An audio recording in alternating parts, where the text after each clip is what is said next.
Want to return to our breaking story this hour that sources at the IDF tell us that they will allow foreign nations to airdrop aid into Gaza. Let's bring in our correspondent Lisa Holland, who's in Jerusalem for us. Lisa, what more are we hearing?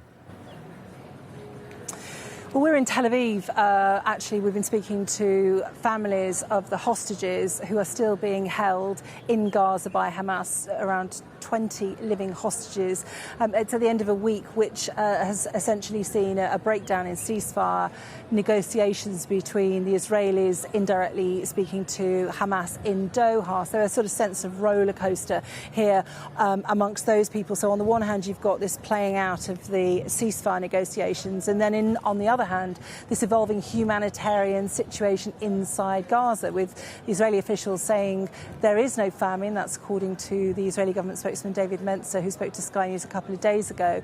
But horrendous alarm bells being waged by the international aid organisations, who say that people are starving in Gaza. There is widespread malnutrition and urgent action is needed because aid is not getting through. So to that end, we're hearing from the Israeli radio that it is now going to permit airdrops of aid, which is a quick, although dangerous way of getting aid swiftly into Gaza to those who need it, given this widespread malnutrition now and this accusation that people are starving and that starvation is knocking on every door, according to the UN. So what do we know? Few details right now. However, we've been speaking to Jordanian government officials who say that this could happen within days. It's likely that the Jordanian government is going to be involved in this. Also, I suspect potentially aid will come from Egypt as well. These are our two neighbouring countries that have peace agreements with Israel.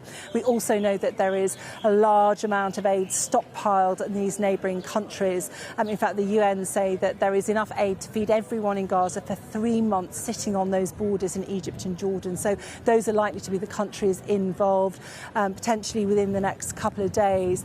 As we say, it is a quick way to get aid dropped in, but it is also hugely dangerous. Imagine these big pallets of aid coming from the sky, and imagine the desperation of people rushing forward to try to get to them.